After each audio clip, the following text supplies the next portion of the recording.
Boa noite, sejam todos muito bem-vindos à mentoria exclusiva para os nossos prescritores aí da Biome Hub, exclusivamente do nosso Probiome.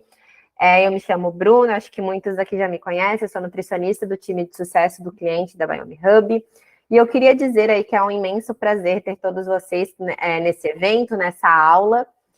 E o intuito dessa mentoria, das nossas mentorias mensais, é compartilhar um pouco do nosso conhecimento junto com os conhecimentos dos nossos parceiros. E aí vocês podem ficar à vontade para mandar as perguntas. Já tivemos algumas perguntas que foram enviadas aí previamente, então vou ficar também no final da apresentação, se der tempo, consigo responder elas, tá? E neste mês, a gente vai receber a doutora Camila Cardinelli, então a nutricionista e a mulher da metabolômica, a gente pode se dizer assim. Então, ela é doutora pela Faculdade de Medicina de Universidade de São Paulo, pela USP, pós-graduada em Nutrição Clínica e Terapia Nutricional pelo GANEP, em São Paulo, pós-graduada em Pesquisa e Política em Saúde Coletiva, graduada em Nutrição pela Universidade Presidente Antônio Carlos, e, além disso, é a pioneira na utilização de abordagens multiômicas na prática clínica. Então, se alguém tiver aí alguma dúvida, pode estar perguntando, porque ela é realmente uma fera nesse assunto, gente. Eu tenho várias dúvidas e vou aproveitar esse momento também. Camila, muito obrigada. Doutora Camila, muito obrigada pela tua disponibilidade em participar aí dessa mentoria, né? Realmente é uma honra ter você, além de parceira e bem próxima a gente, trazer um pouco desse conhecimento. Tá? Então, o tema desse mês é um assunto muito importante para a nossa prática clínica. E aí a Camila irá conversar um pouco sobre a microbiota e a metabolômica. Vamos lá, vamos fazer o seguinte, já tinha algumas dúvidas e eu vou tentar responder aqui até a gente compartilhar a aula. Uma delas, sobre a metabolômica, né? Alguém perguntou a estratégia de vendas do teste genético. Na verdade, eu acredito que seja do teste genético, do teste de metabolômica, né? A estratégia de vendas é a gente utilizar a nossa rede social, tá? Os nossos casos clínicos, está mostrando em history, tá? No feed, está falando do assunto.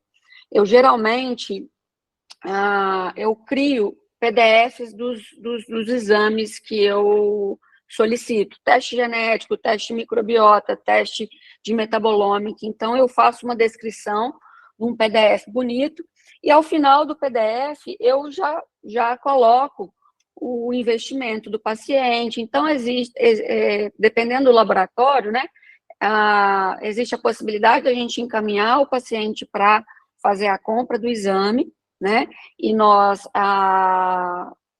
cobrarmos o serviço de consulta, de interpretação, ou nós, profissionais, podemos comprar o exame, unir esse valor do exame ao valor da nossa consulta, né, da nossa interpretação, e ofertar ao paciente, emitindo nota fiscal para esse paciente.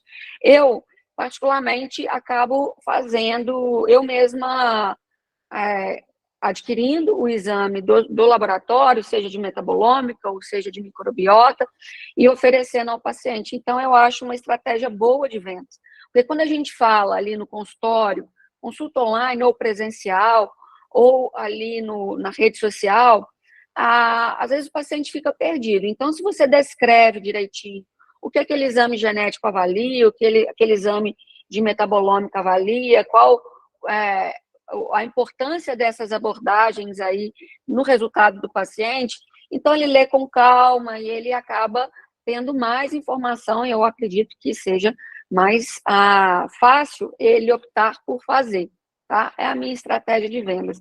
Sempre utilizar a rede social, um PDF bonito, levar informação para o paciente, não só falar, deixar solto, mas que ele tenha um material ali para ele ler, para ele não ter dúvida. Então, eu fui agrupando todas as dúvidas que os pacientes tinham, como qual que é o material no exame de microbiota fezes, quanto tempo demora para chegar o resultado, como que ele vai receber esse kit em casa. Todas as dúvidas que, ao longo do tempo, os pacientes foram me fazendo, eu fui juntando nesse PDF, e aí fica mais fácil para mim, a secretária também, né, que não precisa explicar para todo paciente, e o paciente consegue ler e ter a informação com mais tranquilidade. Outra pergunta que fizeram: quando se aplica o exame de metabolômica na urina e o de saliva? Qual a diferença entre eles? Tá? A diferença entre eles é o biofluido. Um é avaliado na urina, o outro é avaliado na saliva.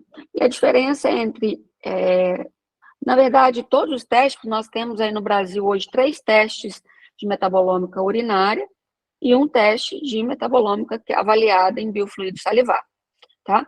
Então, a diferença é o biofluido e outra diferença são os metabólitos, né? Que existem, alguns são comuns em todos os testes, outros são específicos de cada laboratório. Então, na verdade, o que eu costumo falar para os meus alunos em relação a esse assunto é o seguinte: quando a gente conhece os marcadores, fica muito mais fácil a gente definir qual exame vai ser mais útil para aquele paciente que está na nossa frente. A gente entendeu a clínica do paciente, os sintomas do paciente, entendendo essa clínica e conhecendo os marcadores, conhecendo o metabolômico, nós conseguimos identificar qual exame vai ser mais efetivo para as buscas que nós estamos fazendo, né? O biofluido o salivar é mais novo, né? Se a gente colocar no HMDB, que é o Banco de Metaboloma Humano, nós vamos ver que no plasma e na urina nós temos um número maior de metabólitos identificados, quantificados e de estudos. São biofluidos estudados há mais tempo. A saliva é um biofluido mais recente, que é crescente, tem um potencial, né? Porém, existem algumas questões aí que, por exemplo, os laboratórios mundiais, hoje em dia, começaram analisando plasma e analisando urina. E eles mantiveram essa análise nesse biofluido por conta dos intermediários metabólitos, de valores de referência mais bem estabelecidos, até do número de estudos, da padronização do biofluido, né, eles mantiveram. Não que a saliva não seja importante, não seja efetiva, mas eu acho que para a saliva a gente ainda tem um caminho a trilhar. Fala-se, por exemplo, paciente que tem cárie, isso pode interferir no exame. Um paciente que tem refluxo, né, isso pode alterar o pH da saliva e pode ocorrer alguma alteração na dosagem dos metabólitos. Sem contar também que, assim, quando a gente fala em metabolômica, existe a metabolômica on-target, que é uma metabolômica que a gente avalia tudo, inclusive descoberta de novos biomarcadores, e a metabolômica target, que é o dos testes, né? Que nós já sabemos os metabólitos que nós estamos avaliando, tá? Então, essa informação também é importante. Mas de tudo que eu falei, eu acho que o mais importante é conhecer metabolômica e os marcadores para você definir qual exame tem os marcadores de maior interesse, tá?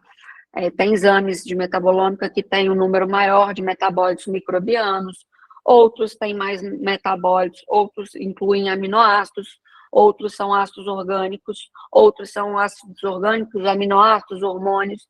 Então, a gente precisa entender, de fato, os marcadores para tomar uma decisão em relação também a qual teste utilizar. Alguém tem alguma pergunta que gostaria de fazer ao vivo? Camila, boa noite. Olá, boa noite.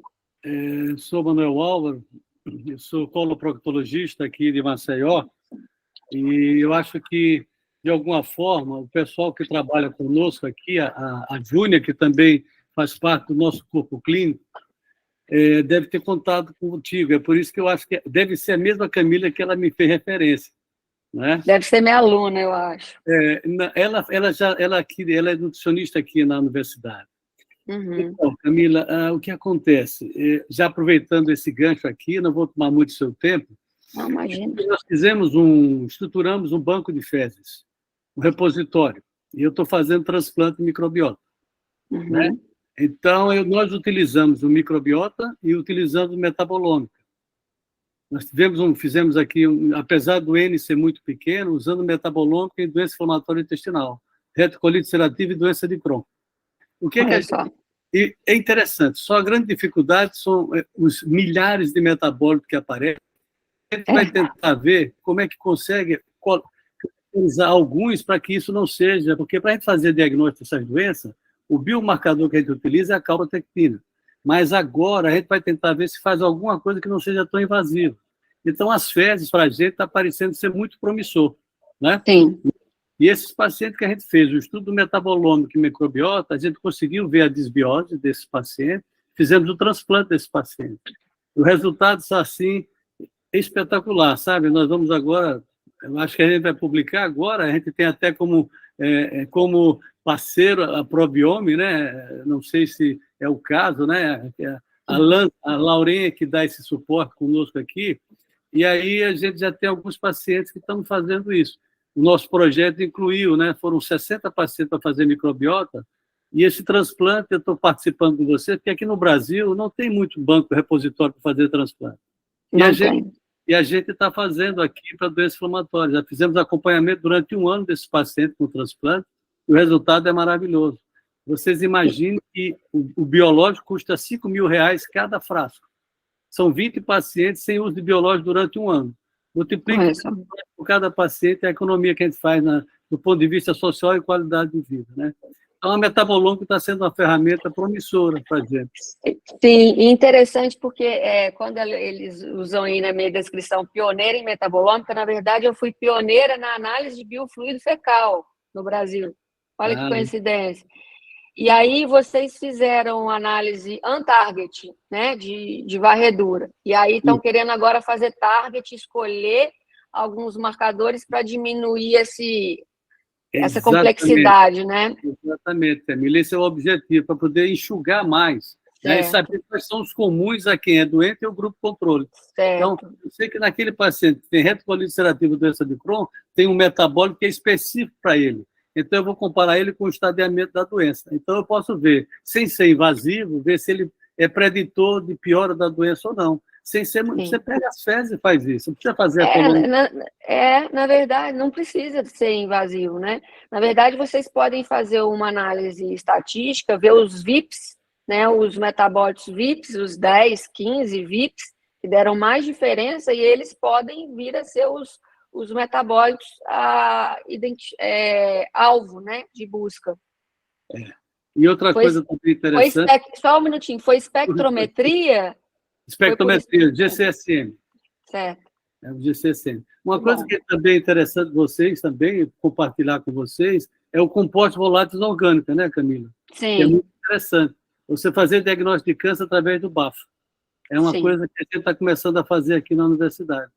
E me parece bem interessante. Câncer de pulmão, mama, colo retal, é nota 10, viu? Mas, aí é espectrometria com cromatografia gasosa. Exatamente. É um muito aparelho... bom. Muitos estudos. E você vai ser consultada, viu? Não se deixe... Obrigada. Obrigada. Depois me conta com mais detalhes sobre o projeto. Falamos isso. Depois a gente pode trocar umas figurinhas. Desculpa aqui a introdução, pessoal. Eu imagino, eu que agradeço. Obrigado. Esse é o intuito, trazer um pouco da experiência de cada um, experiência aí na clínica, e conseguiu, a Laís conseguiu compartilhar. Consegui, gente, vou compartilhar. Obrigada, Laís. Essa troca é o melhor, gente, porque a gente aprende, eu falo que eu sei um pouquinho mais desse assunto aqui do que vocês, mas aprendo com vocês e a gente vai juntando tudo e ficando mais inteligente, ajudando mais nossos pacientes, né? Perfeito, o intuito é o mesmo, né? Então, nós vamos falar sobre microbiota, metabolômica na prática clínica, eu já fui apresentada, gostaria de agradecer o convite, de estar batendo esse papo com vocês aqui, é muito gratificante, né? Pode passar? Vamos entender o nosso contexto atual aí, então. Então, onde nós estávamos? Nós estávamos na medicina convencional, né?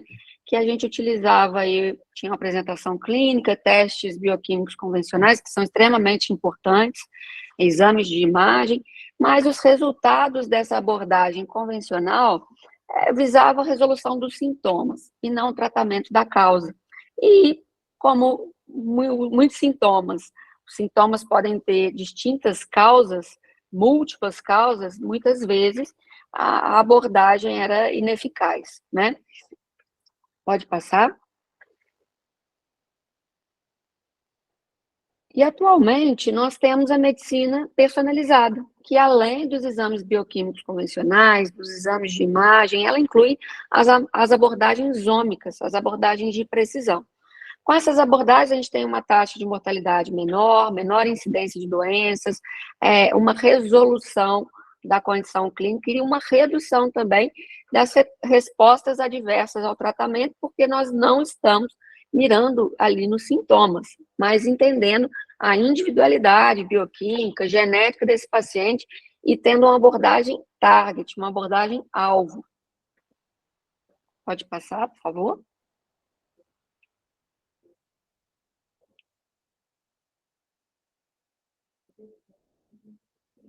E aí, quando a gente fala em microbiota e metaboloma, né, são abordagens ômicas, são as abordagens, as ferramentas, a tecnologia que nós utilizamos são abordagens ômicas.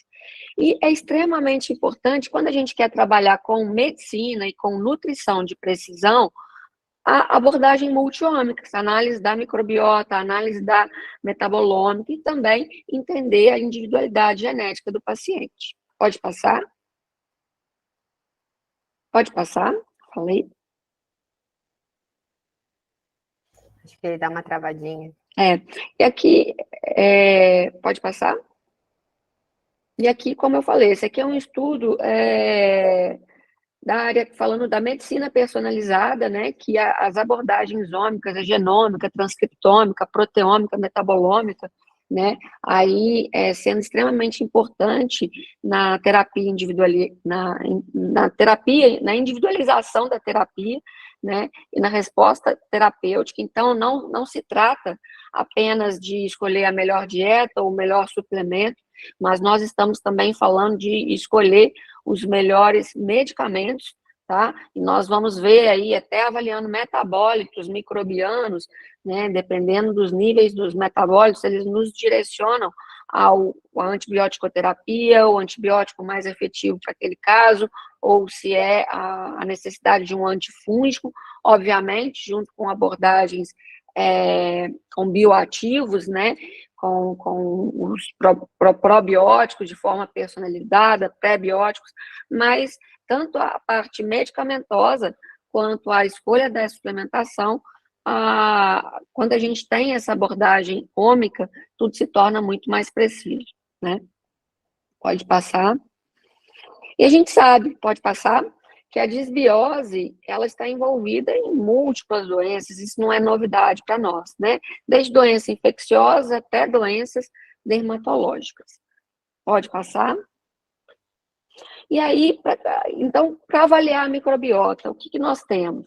Nós temos, pode se avaliar por PCR, pelo sequenciamento de DNA bacteriano, né? E daí a gente consegue fazer a escolha do melhor pré e probiótico, se houver necessidade, tratamento com antibiótico mais indicado ou antifúngico.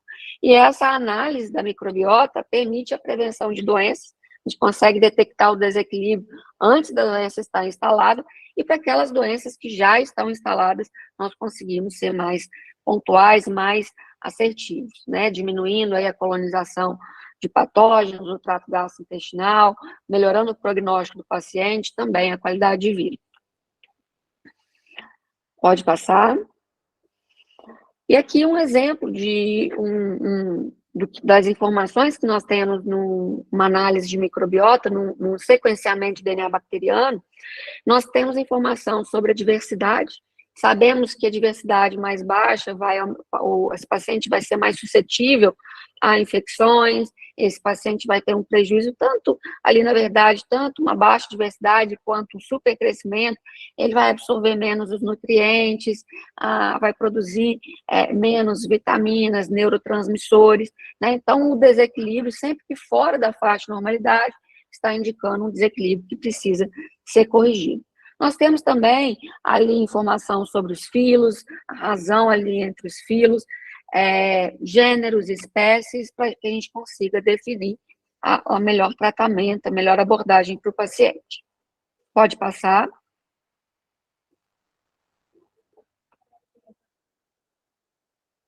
Então, aqui, por exemplo, o caso de uma paciente que estava ali com a diversidade muito baixa, né, e vários desequilíbrios aqui, Prevotella extremamente alta, né, o gênero Prevotella, quando alto, indica um processo inflamatório, né, a gente tem aqui a Arquemância baixa, né, bifidobactéria, eu gostaria que vocês guardassem essa informação, porque a gente vai utilizar ao longo da aula. A gente sabe que o gênero Bifidobacterium são psicobióticos. O paciente, quando não tem uma quantidade adequada de bifidobactérias, pode ser que ele tenha um prejuízo na produção de neurotransmissores, tá? E a gente faz essa correlação com a metabolômica, nós vamos ver, pode passar. E a metabolômica, né? Entrando agora no conceito da metabolômica. Metabol vem de metabolismo, ômica, de ciência de precisão. Então, a metabolômica é uma ciência ômica que permite identificar e quantificar os metabólitos, que são os produtos finais do metabolismo. Do metabolismo, nós, hospedeiros, e da interação entre nós com a nossa microbiota intestinal, tá? Pode passar. E a metabolômica, os metabólitos, na verdade, eles são um reflexo dos genes que já se expressaram no nosso organismo em conjunto com o ambiente ao qual nós estamos inseridos. Isso permite entender ali o fenótipo do indivíduo. Pode passar. Então, a metabolômica, ela monitora alterações nas concentrações de metabólitos em resposta a diversos estímulos, né? Pode ser, como aí o nosso colega colocou, a descoberta de novos biomarcadores, né? Acompanhar processos de doenças, mecanismos toxicológicos, na atividade física tem sido extremamente utilizado para melhorar a performance, para diminuir lesão, né, dos atletas, tanto de atletas quanto de praticantes de atividade física, e também, por meio da metabolômica, nós conseguimos avaliar os metabólitos microbianos, ou seja, a funcionalidade da microbiota, ou seja, o que as bactérias, fungos, o que os micro-organismos que habitam o nosso organismo estão produzindo a partir do substrato que nós oferecemos, tá? E das secreções, tá? Nossas secreções, nossos processos aí fisiológicos. Pode passar.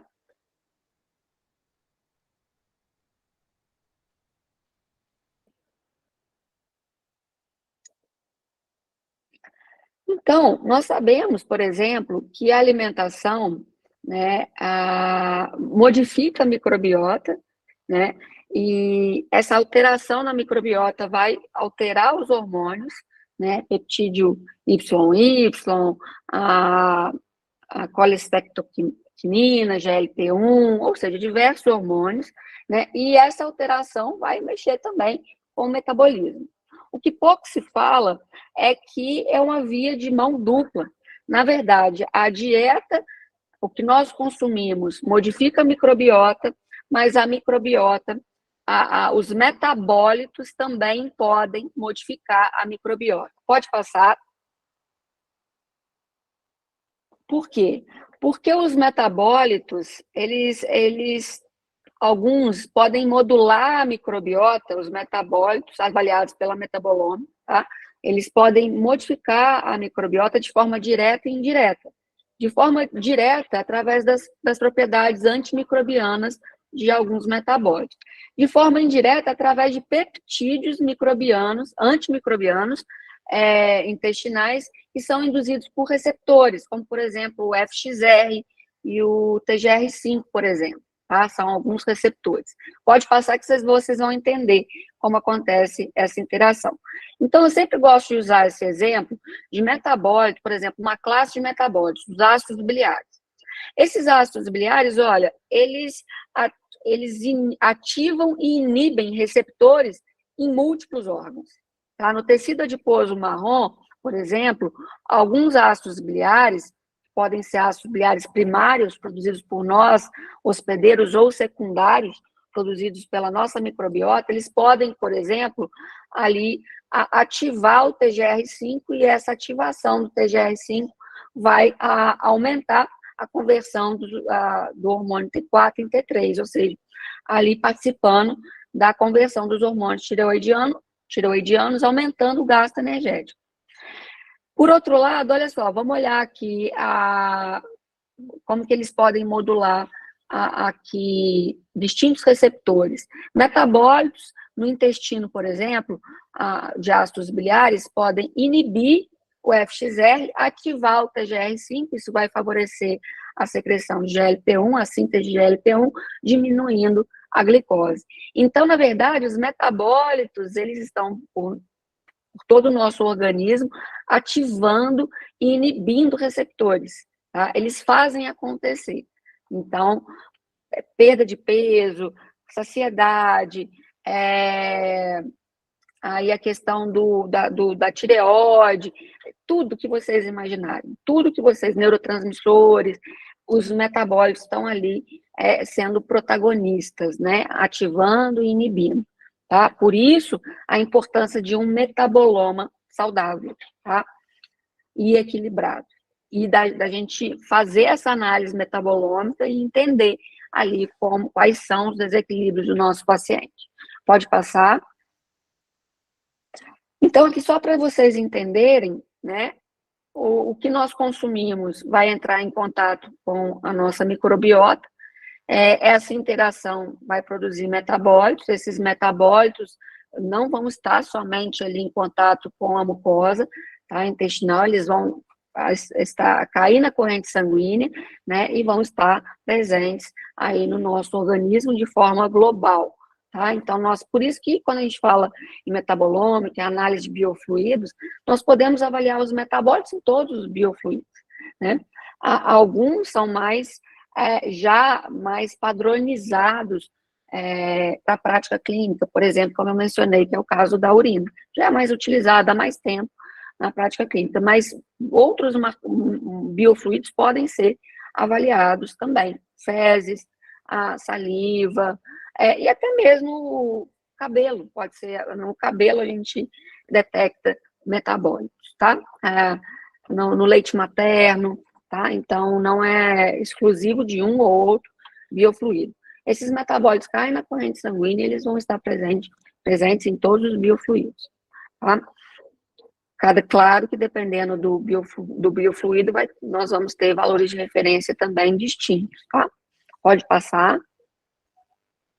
Então, como eu disse, os metabólitos eles estão ali em contato com a mucosa, né? Mas eles ultrapassam essa barreira intestinal, então eles participam dessa função, inclusive, da barreira do intestino, da proliferação epitelial do intestino, da imunidade, eles têm um efeito sistêmico aí no nosso organismo. Pode passar. E aqui nós vamos começar a colocar um pouquinho a mão na massa, né? Eu trouxe aqui um caso clínico para a gente discutir, de uma paciente com sexo feminino, 68 anos de idade, com dificuldade de perda de peso, obstipação intestinal, rosácea e dislipidemia. Aqui nós temos 3 cenários ali de conclusão do resultado do exame de sequenciamento de DNA bacteriano, né? Em equilíbrio, em atenção ou em desequilíbrio, no caso desse laboratório, que é o Probiome, né, o Biome Hub. Então, essa paciente estava em desequilíbrio, nós vamos ver aqui índice de diversidade muito baixo, muito, muito baixo, né, indicando ali um aumento, ela mais suscetível à infecção, né, ali uma desregulação na razão entre firmicutes e bacteroidetes, com aumento de bacteroidetes, né, pode passar. E aí a gente tem que entender também o que essa composição da microbiota intestinal desregulada está nos direcionando, né? Por exemplo, o alto percentual de bacteroidetes é um desequilíbrio, né? E a literatura já mostrou que para a gente reequilibrar, a gente precisa aumentar firmicutes, né? Então, já foi vista, a literatura já mostrou que nesse caso aqui, quando bacteroidetes o filo está aumentado, é efetivo o uso de probióticos contendo lactobacilos. Raminosos, acidófilos, helvéticos, ou seja, lactobacilos, tá? Para esse caso. Pode passar. A bifidobactério, né? Aqui uma paciente, ela é uma paciente também, que ali ela é muito ansiosa, não coloquei ali na descrição, mas é uma paciente extremamente ansiosa, né? E a gente identifica aqui níveis bem baixos ali do gênero bífido, né? Então, direcionando aqui que essa paciente, ela precisa ela é uma paciente de 68 anos, a gente precisa entender o peso, né? Mas ela precisa aí de uma quantidade pelo 35 bilhões de unidades formadoras de colônia, até mais, né, porque ela está com a diversidade muito baixa, né, precisa de lactobacilos, precisa do gênero bífido, né, por conta desse bifidobacterium baixo, pode passar.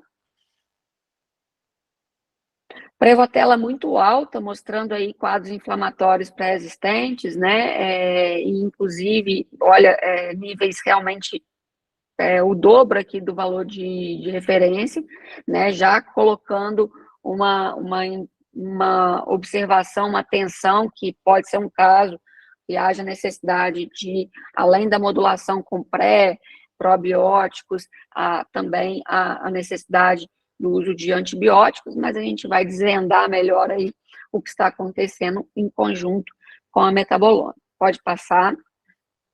Né? Então, olhando para esses resultados, ali eu mostrei um pouco, né? Não mostrei todos, não chamei atenção para todos, até porque a parte de microbiota não é algo tão novo para vocês, mas elaborando aqui, eu elaborei um tratamento com base nesse resultado de microbiota, né? E a gente, quando a gente tem a informação da metabolômica, vocês vão ver que algumas coisas nós vamos tirar, outras nós vamos incluir, a gente vai entender a causa dos sintomas da paciente de forma mais profunda, né? Pode passar. E aí a gente começa a olhar para a metabolômica, eu trago aqui alguns marcadores, tá? Pedir para vocês guardarem aquela informação da bifidobacterium bem baixa, né? Relacionada à produção de psicobióticos, e aqui eu trago os resultados da paciente de metabolômica, o homovanilato, que é o marcador funcional de dopamina, acima dos valores de normalidade, e o vanilmandelato, que é o marcador funcional de norepinefrina e epinefrina com níveis acima dos valores de normalidade, ou seja, marcadores funcionais dos neurotransmissores, mostrando que existe um desequilíbrio aí. Nesse caso, desses marcadores elevados, eles estão me indicando uma degradação, tá? De dopamina, de epinefrina e norepinefrina, tá? Quando os níveis estão baixos, abaixo dos valores de normalidade, eles indicam um prejuízo na síntese. Quando eles estão altos, eles me indicam uma degradação, um aumento das catecolaminas. E essa é a rota, para vocês entenderem, desses marcadores funcionais de neurotransmissores. Então, como a gente pode observar, a síntese desses neurotransmissores começa a partir de um aminoácido, que é a tirosina, tá? Então, tanto quando o paciente tem uma dificuldade de síntese, e os níveis vão estar abaixo dos valores de normalidade, quanto um excesso, uma degradação, esse paciente vai precisar da suplementação com a tirosina, com o aminoácido tirosina, seja na forma oral, médicos podem fazer isso com a soroterapia, tá? Mas isso está me indicando aí que essa paciente tem um desequilíbrio nos neurotransmissores, justificando não só a dificuldade na perda de peso, né? Porque a dopamina é um neurotransmissor da motivação, do foco, né? Mas também justificando a questão da ansiedade, tá? Pode passar. Então, aqui nesse caso, como eu falei, a gente vai utilizar a suplementação com tirosina, se for oral, uma sugestão aqui de dose, mas para profissionais médicos, nós temos médicos aqui, a literatura indica também, existem estudos que falam do benefício da seleginina em dose bem baixa e também da procaína, tá? Em pacientes que têm esses essa degradação, esse aumento da degradação das catecolaminas. A procaína pode ser feita na forma homeopática, a procaína na CH10, né, glóbulos, ou poderíamos mencionar aqui que a terapia neural, nesses casos aqui, também poderia ser efetivo em conjunto com a suplementação.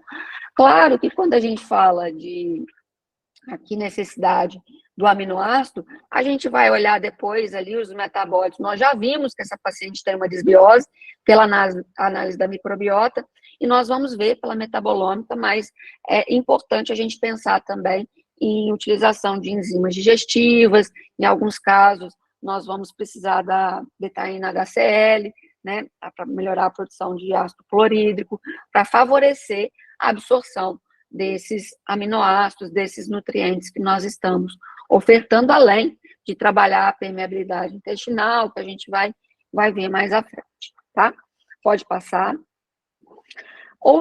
Outro desequilíbrio aqui dessa paciente, 5-hidroxiindolacetato acima dos valores de normalidade. Quem é o 5-hidroxiindolacetato?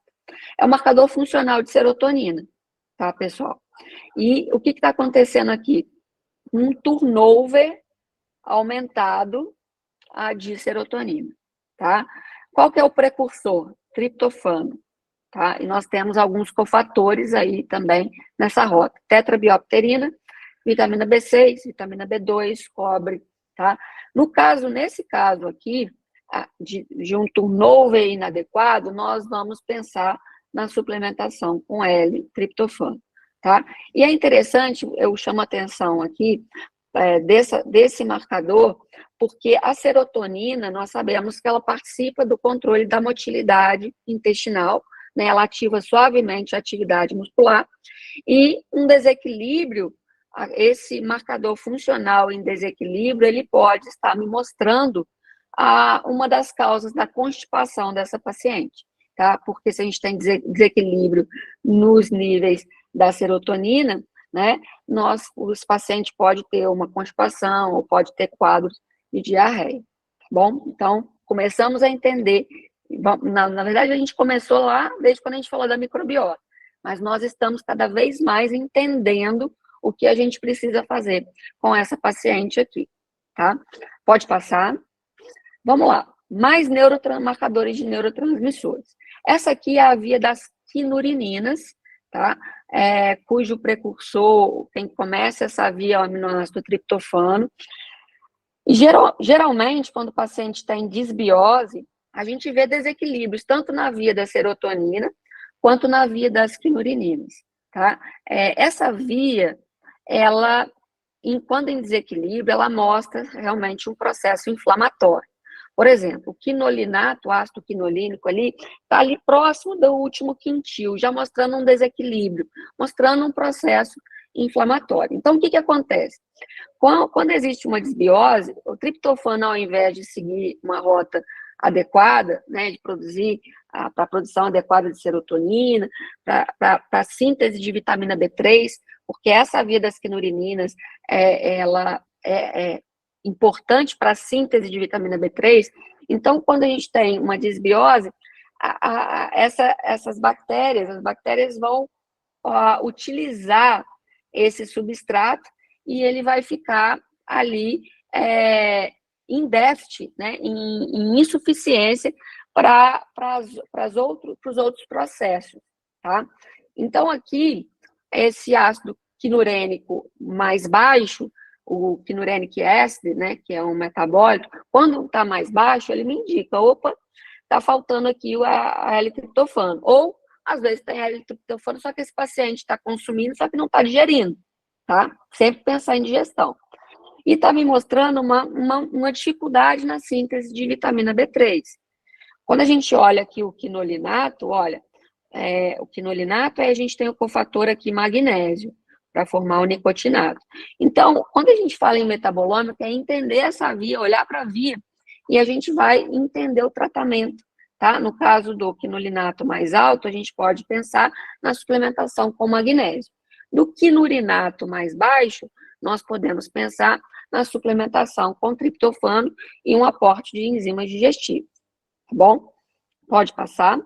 E aqui tinha uma pergunta, que depois eu posso falar se der tempo, sobre hormônios, né? Alguém me perguntou sobre hormônios. E esse aqui, o ácido glucárico, ou glucarato, ele é um marcador muito importante da metabolômica. Ele me indica ele pode me indicar uma falha na glucoronidação quando ele está aumentado, e pode me indicar um processo de disbiose, tá? E aí, o que acontece? Os hormônios, todos os hormônios são bons, tá? O problema é quando a gente coloca esse hormônio num ambiente desequilibrado, certo? Esse glucarato, quando está aqui, eu vou explicar o que está acontecendo com essa paciente, mas eu quero trazer os dois cenários para vocês. Porque metabolômico é assim, quando está baixo, às vezes a conduta é uma, quando está alto, está me dizendo outra coisa. Eu vou falar de quando está alto primeiro. Quando ele está alto, o que acontece? Ele está me indicando que o hormônio pode não estar seguindo a rota adequada. Qual que é a rota adequada do hormônio? Do estradiol, por exemplo. Ser absorvido e excretado. Se o glucarato está alto, ele me indica uma falha na glucoronidação, que é um processo, né, da fase 2 de detoxificação hepática. Ou seja, esse hormônio, ao invés de ser absorvido e excretado, ele pode estar sendo reabsorvido. Aí é um problema. Aí a gente pode falar, assim, de essa reabsorção do hormônio,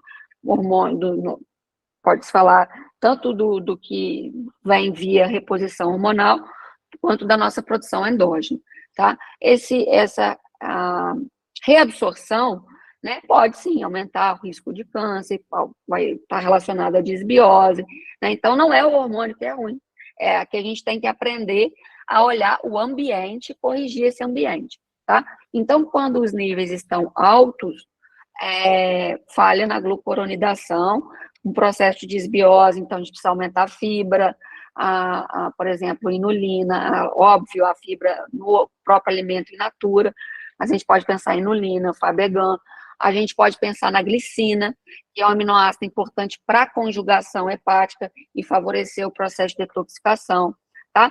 Agora, quando ele está baixo, quando os níveis estão baixos, eles podem estar me indicando uma insuficiência de aminoácidos, por exemplo, ou até uma produção hormonal, um déficit na produção hormonal, tá? Então, esse marcador da metabolômica não é um teste, eu não estou mostrando um teste metabolômico hormonal, existe um teste específico para hormônios, tá? Para ver os metabólitos de estradiol, metabólitos de melatonina, né, de outros hormônios. Não, esse não é um teste específico de hormônios, mas ele traz esse marcador que já dá um grande norte para a gente, para quem trabalha com reposição hormonal, é extremamente importante para nós, nutricionistas, médicos de diversas especialidades, porque para a gente tá falando assim, ó, precisamos melhorar o terreno, ou está com insuficiência de aminoácidos, de nutrientes, né? Vamos suplementar, tá? Pode passar.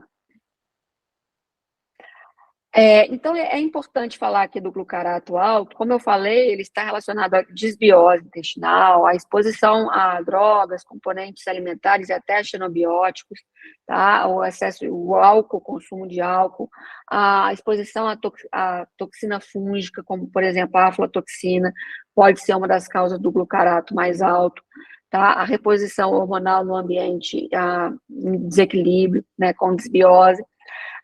E algumas aminas heterocíclicas que a gente encontra em carnes grelhadas, alimentos fritos, e também alguns medicamentos, né, como morfina, aspirina. Então, assim, na metabolômica também é muito importante a gente entender ali, ter um questionário do paciente e entender o que ele está fazendo uso, seus hábitos, até para a gente direcionar o que ele precisa excluir, o que pode estar envolvido na causa desses níveis aumentados, quando a gente se depara com esse cenário, tá? Direcionar para melhor conduta. Pode passar. Né? E olha só, o glucarato alto, então, muita fadiga crônica, né? A baixa tolerância a exercícios, distúrbios de humor, dores musculares, síndrome da fadiga crônica que eu tinha falado, o estresse oxidativo, então dor de cabeça, tudo isso pode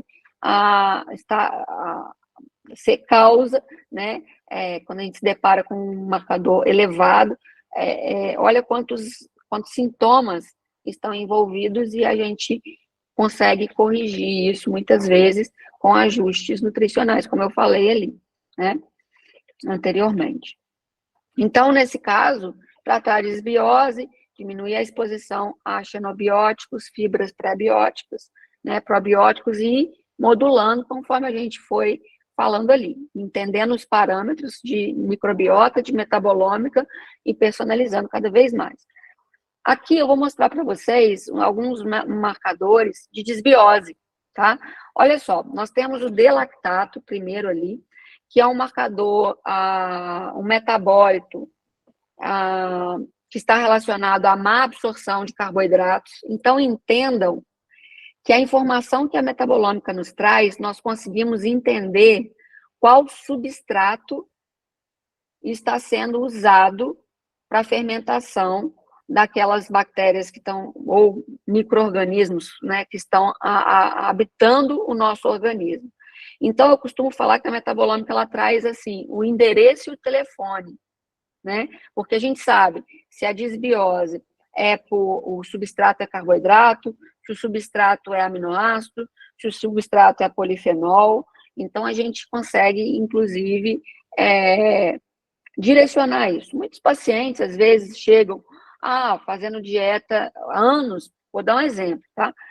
Não sou contra, tá? De dieta com níveis muito altos de proteína. Eu tenho vários casos. Então, pacientes por anos fazendo consumo elevado de proteína animal, dietas ricas, high protein, né?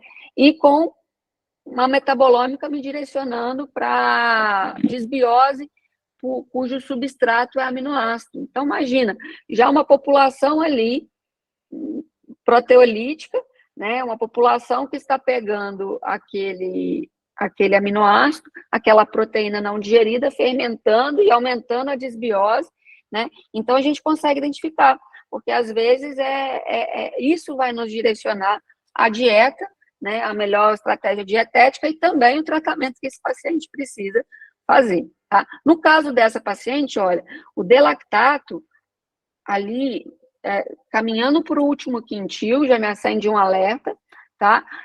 O de aminoácidos, que são o 4-hidroxifenil, acético écido normal, o indole-acetato normal, e o desbiose aqui nós encontramos por polifenóis. Olha só, o ácido hipúrico acima dos valores de normalidade e o marcador funcional de Cândida, que é o arabinitol, no último quintil. Então, sim, essa paciente nós identificamos desbiose pelo sequenciamento de DNA bacteriano e aqui nós entendemos ainda mais o tipo de desbiose, qual o substrato, né? Inclusive, identificamos que não é só uma desbiose bacteriana, mas também uma desbiose fúngica, né? E trouxe informação para a gente tratar melhor. Mas vamos falar um pouquinho desses marcadores para vocês entenderem. Pode passar. Então, o D-lactato ele é produzido por bactérias que residem no cólon a partir de carboidratos que não são completamente absorvidos no intestino delgado, tá? Pode passar? Eu acho que... Isso. Então, o aumento, pode passar? O aumento do D-lactato, inclusive, pessoal, pode levar à acidose metabólica, tá? E gerar um estado mental alterado. O paciente pode ir de sintoma de sonolência até coma, dependendo dos níveis desse D-lactato, né? Outros sintomas neurológicos podem envolver disartria, ataxia, né? Pode passar. É comum em pacientes com síndrome do intestino irritável e também em pacientes que são submetidos ao desvio, jejum não ileal, pacientes que fazem cirurgia bariátrica, né, podem ter esses níveis aumentados de D-lactato. Crianças saudáveis, mas que estão com uma gastroenterite, pacientes que apresentam pancreatite crônica, pacientes que apresentam insuficiência renal, tá? Então, olha só, o endereço é o carboidrato que não está sendo absorvido adequadamente no delgado, tá? Então, olha só como isso nos direciona, porque nós vimos lá na microbiota dessa paciente que ela precisava de uma modulação com probióticos com lactobacilos. E aí, ali está descrito, a gente não consegue definir quais lactobacilos, quais cepas, né? Quais cepas ali de lactobacilos. Então, a gente pode colocar todas, né? Só que aqui, a partir dessa informação, eu já vejo que, por exemplo, o L-acidófilo já não é interessante. É uma cepa benéfica, só para o caso dessa paciente que está com delactato alto, isso pode acidificar ainda mais o ambiente, pode favorecer ainda mais o aumento do delactato. Então, a partir dessa informação das ômicas juntas, o L-acidófilos eu já excluí daquela prescrição inicial, tá? Pode passar. Então, o delactato é utilizado atualmente para o diagnóstico de rotina de infecções bacterianas, é um marcador muito importante, já muito falado há muitos anos, tá? E nos casos de delactato acima dos valores de normalidade, há necessidade da antibiótico-terapia e a utilização, estudos já mostraram que utilizar Saccharomyces boulardii pode também auxiliar no controle, na redução do delactato, tá? Mas olhando todo um contexto, história de melhorar a digestão, entender o substrato, nós já tínhamos uma pista que antibiótico-terapia para aquela paciente, por causa da prevotella muito alta, seria uma necessidade. Agora a gente já está vendo aqui um marcador ali próximo do último quintil e a gente vai montando quebra-cabeça. Bom, inclusive, existem probióticos por conta desse delactato alto, né? Hoje nós temos probióticos que são delactato free, livre de delactato, tá? Para pacientes que apresentam esse desequilíbrio, essa má absorção de carboidratos. Então, o tratamento dessa paciente vai envolver a redução da ingestão de carboidratos simples, a digestão de sorbitol, manitol, xilitol, né, esses compostos altamente osmolares, fermentáveis, né? Então, uma dieta aí, low food map é interessante para essa paciente, né? Até diminuir o excesso de fibra nesse momento é interessante, e diminuir alimentos fermentados também é interessante para esse caso. O jejum pode ser uma alternativa para pacientes que apresentam delactato alto, né? Inclusive, estudos já mostraram que foi interessante para quem apresentou encefalopatia associada ao aumento de delactato. Então, estratégias de jejum para pacientes com esse perfil também são favoráveis. Pode passar. Antibiótico-terapia tem que se tomar muito cuidado, tá? Porque dependendo do antibiótico, ele pode aumentar ou diminuir a produção do delactato, e vai depender da microbiota intestinal selecionada, tá? Então, a gente vai montar todo o quebra-cabeça. Essa paciente precisou de antibiótico, juntando todas as informações, tá? No caso, foi o metronidazol que ela fez uso, tá? A rifaximina também seria interessante, então eu trabalho em conjunto com um gastroenterologista, eu expliquei o resultado, eu passei as informações e foi necessário o uso da antibiótico-terapia. Pode passar. Então, como eu falei para vocês, aquela prescrição inicial eu excluí da prescrição inicial L-acidófilos. Na verdade, ela primeiramente, diante do quadro, tem mais desbiose ali que a gente viu por ácido hipúrico alto, né? E, enfim, ela primeiro usou a gente vai falar, ela estava com desbiose fúngica, então ela usou antifúngico, ela usou antibiótico em seguida, e depois da terapia antifúngica e com antibiótico, nós entramos com a modulação aqui com o probiótico e também com alguns ativos naturais, como, por exemplo, berberina, né, e alguns outros ativos naturais para controlarem, fazerem a manutenção aí do supercrescimento fúngico, tá? Mais medicamento foi necessário no caso dessa paciente, diante de tudo que a gente viu. Falando do ácido hipúrico alto, olha só, o ácido hipúrico, ele é um metabólito, que acontece? Ele é formado a partir da catequina, né? A conversão da catequina do chá, por exemplo, pode envolver a liberação bacteriana do 3-fenilpropionato, tá? Com subsequente absorção e oxidação hepática em benzoato e conjugação para produzir o hipurato. O que acontece? A gente precisa, pode passar, que fica mais fácil de vocês verem. Quando o ácido hipúrico está alto, ele está me indicando aqui uma falha na conjugação, porque o ácido benzoico, ele precisa ser conjugado à glicina, tá? Para formar o ácido hipúrico. Então, quando falta glicina e quando existe uma insuficiência de ácido pantotênico, vitamina B5, tá? A gente pode ter um aumento aqui do ácido hipúrico. Então, uma disbiose, tá? Que pode ser corrigida com a suplementação do aminoácido glicina, para fazer essa conjugação hepática, tá? E com ácido pantotênico, além das outras estratégias que nós mencionamos, de modulação da microbiota com probiótico certo, antibiótico terapia, enfim.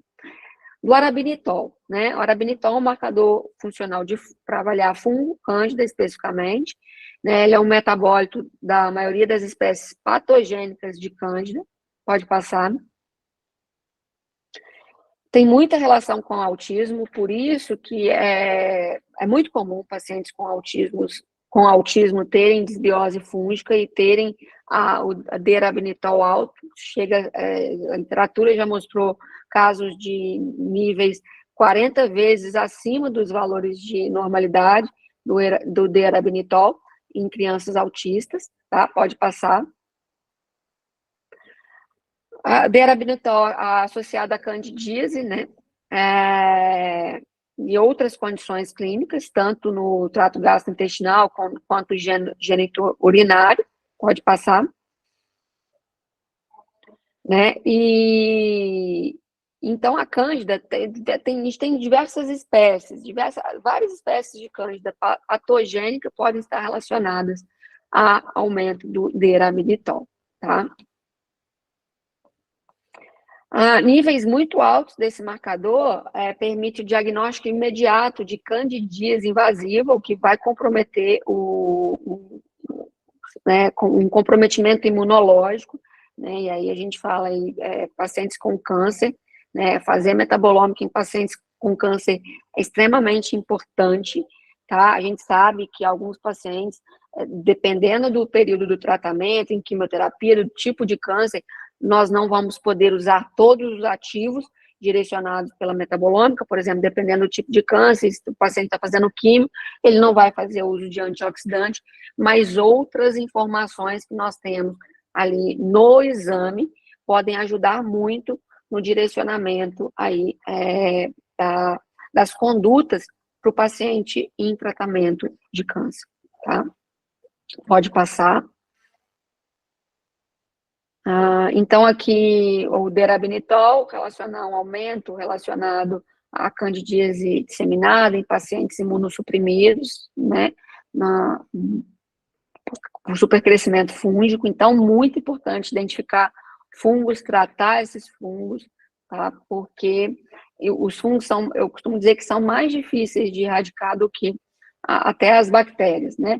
E inclusive a H. pylori se esconde até nos fungos. Então é comum, paciente que tem fungos, a gente vai investigar H. pylori, esse paciente pode ter H. pylori. Inclusive eu estava com desbiose fúngica, bacteriana, H. pylori, então todo um processo aí, a gente precisa investigar fungos também, senão o tratamento não vai ser integral, né? A gente não vai estar resolvendo tudo que precisa.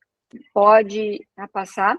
Então, intervenções para o supercrescimento intestinal, como eu falei, às vezes vão envolver terapia medicamentosa e também antibacterianos naturais, né, como supercrescimento bacteriano, a gente pode usar a berberina, como antifúngico, o óleo de orégano, ácido caprílico, né, como medicamento aí, nós podemos citar a nistatina, o fluconazol, né, tudo vai depender do caso.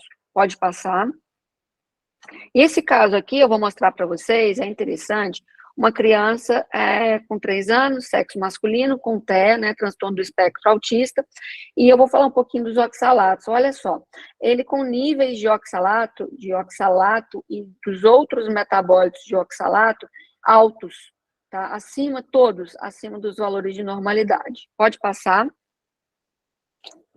E aqui, esse oxalato alto pode ter, esse desequilíbrio pode ter sido causado por cândida, tá? Por desbiose fúngica.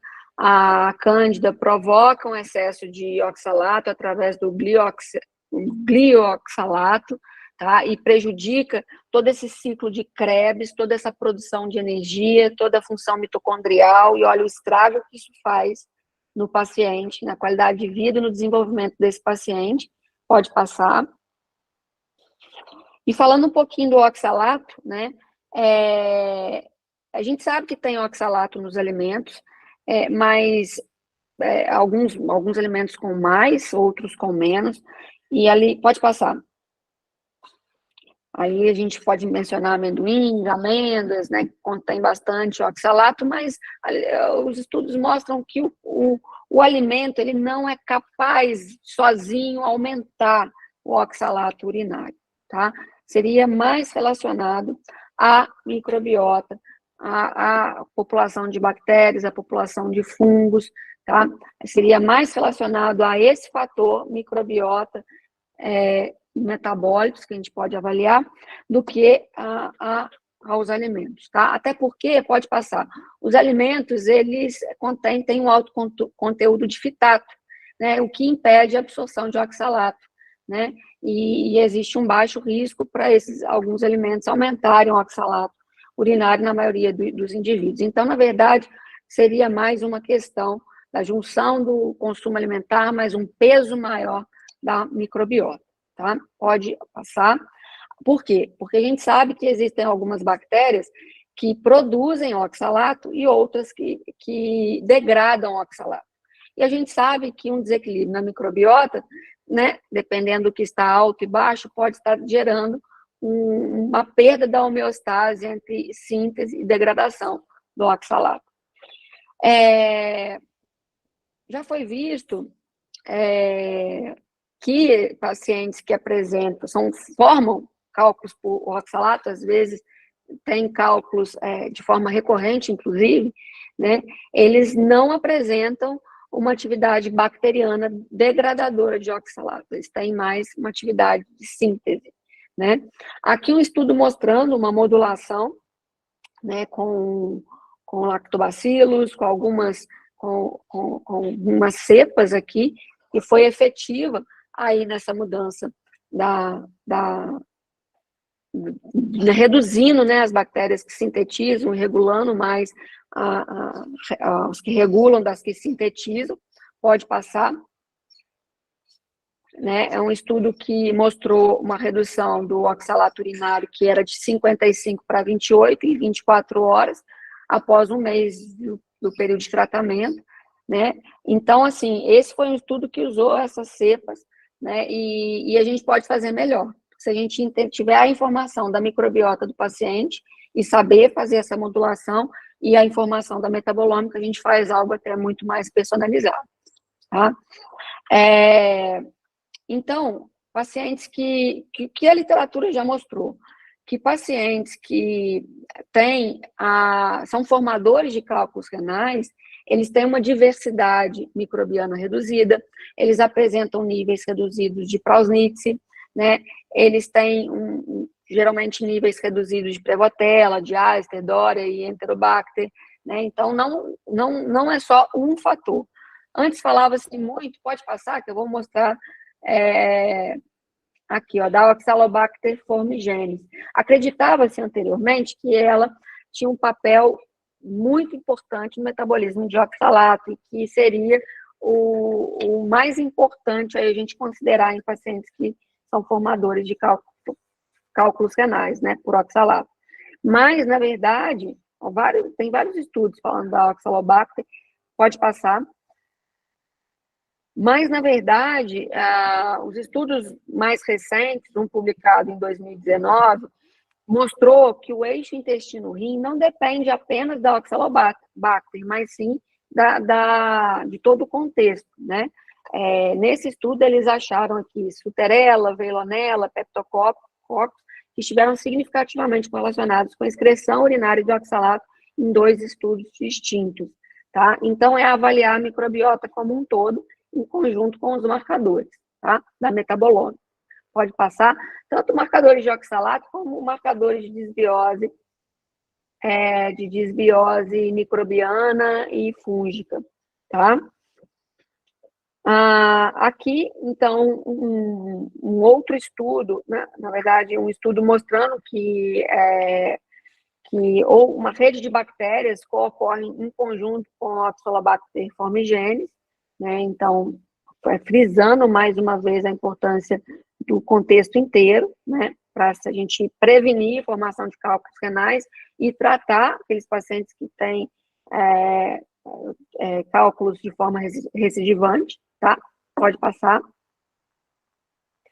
E a gente sabe que existem diferentes eixos ligados ao intestino, não é só o eixo intestino-cérebro, mas sim o eixo intestino-rim, eixo intestino-pulmão, eixo intestino-fígado, né?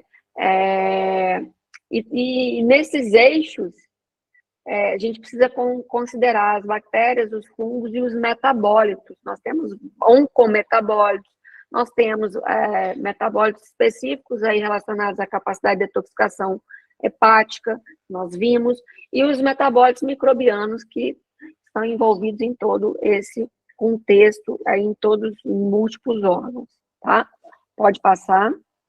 Então, pela metabolômica, nós temos marcadores funcionais do metabolismo, que vão avaliar a insuficiência de vitaminas, de minerais, a insuficiência de aminoácidos, se existe um dano oxidativo ao DNA, como é que está a capacidade antioxidante desse paciente, a capacidade de detoxificação, vitaminas do complexo B a nível funcional, né, exclusivos da metabolômica, marcadores do catabolismo de colágeno, dos neurotransmissores, nós mostramos alguns, aí mostramos marcador funcional de serotonina, dopamina, epinefrina, mas temos também GABA, temos outros marcadores de neurotransmissores. A gente consegue ver o status de suficiência de metilação, ou seja, a gente tem a metilmalonato, que é um marcador funcional de vitamina B12. Às vezes o paciente apresenta uma B12 sérica no exame convencional alta, né? E quando a gente vai olhar a nível celular, esse paciente tem uma necessidade de B12 na forma metilada, né? Então, colocar o óculos e enxergar melhor o que o nosso paciente está precisando. Nós temos também formiminogglutamato, que é um marcador funcional de folato, tá? A gente consegue avaliar a necessidade de coenzima Q10, ácido lipoico, vários marcadores de desbiose, tá? Inclusive marcadores que indicam a adequação no consumo de carne vermelha, de aves, de açúcar, de frutose, avaliação de hormônios, como cortisol, cortisona, os hormônios, como eu falei, existem exames específicos para hormônios também, metabolômica hormonal, marcadores de impacto renal, então tudo isso nós conseguimos avaliar. Nós temos testes com mais de 100 marcadores, tá? De metabolômica. E qual que é o diferencial, então, da abordagem multi-ômica, ou seja, a análise da microbiota junto com a metabolômica? É justamente a gente conseguir cada vez mais levar esse paciente a um nível máximo de tratamento personalizado, né? De entender tudo o que está acontecendo, para modular a microbiota, para entrar com os cofatores, com as vitaminas, com os aminoácidos, ou tirar o que para ele não vai ser interessante, entender qual que é o substrato que está causando desbiose, se é desbiose fúngica, se é bacteriana, quem que é o marcador, qual que é a via. Então, é para isso, para a gente levar o paciente a uma saúde, a uma saúde global, a um estado de saúde nível máximo, né? Prevenir doenças e tratar também aquelas que já estão instaladas com mais assertividade. Pode passar. Então, diversos estudos recentes já falam, não é novidade, da importância da multiômica, né, em diversos cenários, doença inflamatória intestinal, no autismo, no câncer, na obesidade, em todas as condições clínicas que vocês imaginarem, tá? Na fertilidade, enfim, a abordagem multiômica não é o futuro, é o presente, nós já estamos fazendo, e quem souber lidar com essas ferramentas, tiver conhecimento nessa área, com certeza vai estar entregando muito mais resultado, vai estar podendo oferecer mais um serviço, um exame, uma interpretação, né, e ter um ticket diferenciado, né, porque o conhecimento, o resultado, né, óbvio que exige nosso estudo, nosso investimento, exames, como eu falei, de metabolômica, de microbiota, exigem que o profissional, um tempo do profissional, além do conhecimento, né, e um suporte ao paciente ao longo do tratamento. Então, tudo isso deve ser contabilizado no serviço que você está oferecendo, tá? Se você quer ser um profissional diferenciado, você precisa fazer o que quase ninguém está fazendo, tá? Deixo aqui um material de apoio, caso queiram, um QR Code aqui para um e-book que eu escrevi, tá? Sobre metabolômica, e também eu tenho um curso de metabolômica que eu lancei no ano passado, nós não estamos divulgando, vou mostrar aqui para vocês, aqui o QR Code, para quem quiser informação, nas minhas redes, eu não estou divulgando nada nesse momento, não tem nenhum link para e-book, nem para o curso, mas sempre que eu dou aula para um público, assim, que realmente tem interesse, está conectado com o que eu estou levando de informação, com o que eu estou trazendo, na verdade, para vocês, eu deixo, aí pode passar essas informações do curso, do módulo, dos módulos que nós abordamos, né? É um curso para nutricionistas, para médicos e para profissionais da saúde que querem aprender a colocar a mão na massa e utilizar a metabolômica na prática clínica, tá bom? Muito obrigada, agradeço demais a atenção de vocês, foram guerreiros, a maioria permaneceu aí. Perfeito. Apesar da nossa dificuldadezinha aí para começar, mas tiramos dúvidas, batemos papo, então foi providencial, né? Muito obrigada, Camila. Realmente não tem problema nenhum ter realmente trazido aí o teu curso, justamente que a nossa intenção é a mesma, é levar conhecimento para a prática clínica, levar conhecimento para os nossos parceiros. Então, nada mais justo aí falar sobre esse curso, que realmente deve ser maravilhoso. Eu estou super interessada em estar fazendo esse curso. A gente tem só mais 2 perguntinhas que eu acho que é pertinente, talvez a gente responder, que algumas já foram enviadas previamente, que a Camila já respondeu. Mais uma que é da Kátia Regina, que ela fez a seguinte pergunta: pensando em exercício físico, existem marcadores específicos para se avaliar por meio da metabolômica?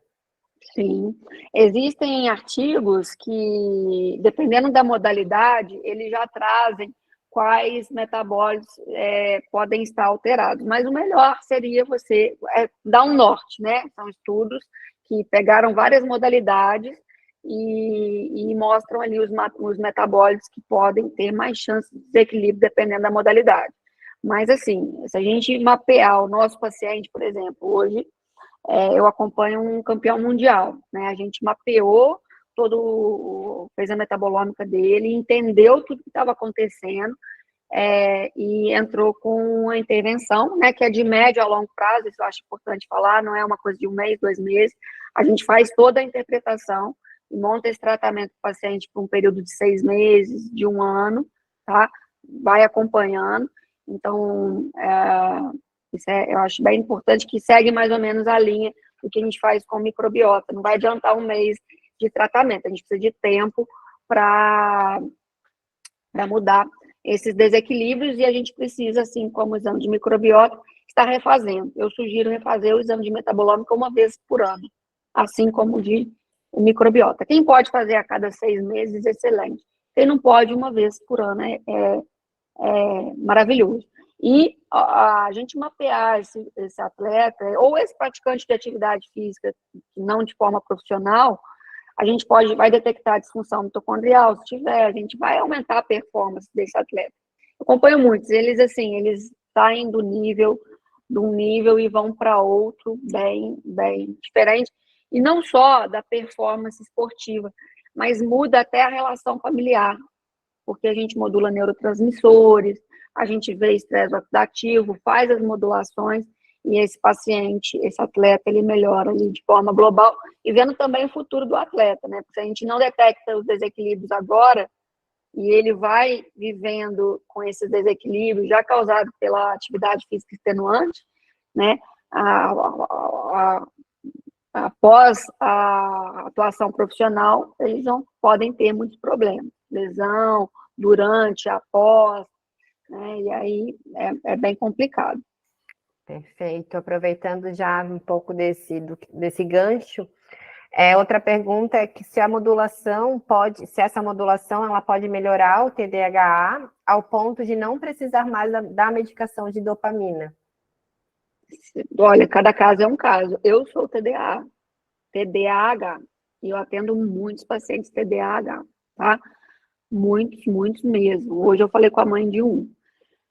Ele começou o tratamento, nós fizemos metabolômica, nós vamos fazer microbiota, tá?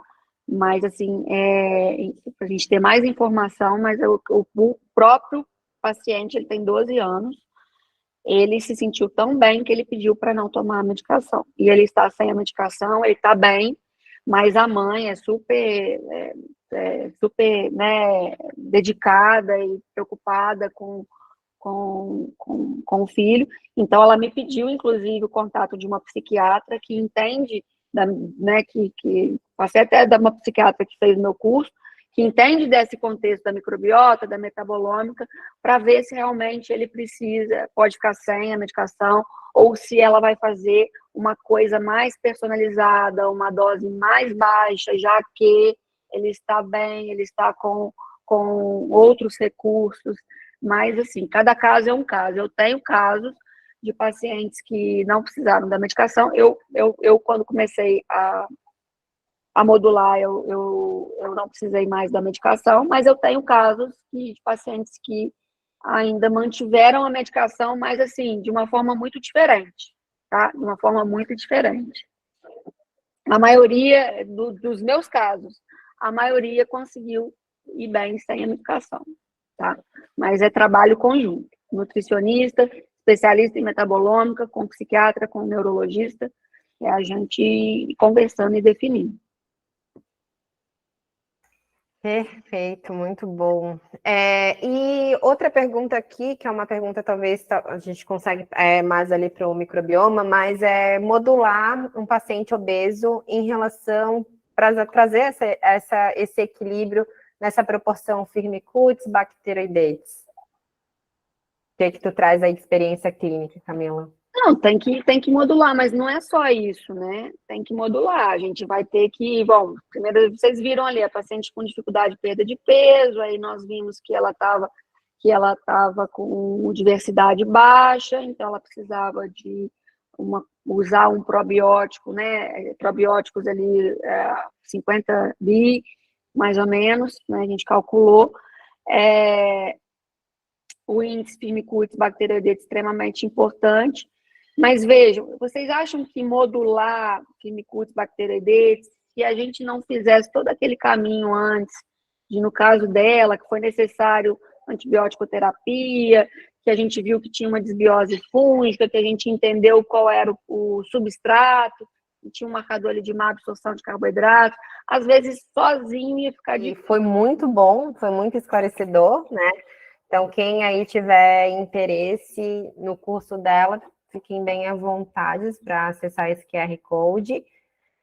Trabalhar com tecnologia é bom, mas a gente tem disso, né? Então, tem disso, a gente pode ocorrer esses contratempos, mas eu quero agradecer, é um imenso prazer aí ter essa turma cheia, então, realmente é um aprendizado para todos, e nós da Biome Hub, a gente fica imensamente gratos a essa parceria de vocês, a esse retorno de vocês. A gente vê que cada vez mais poder retribuir o conhecimento é grandioso, né?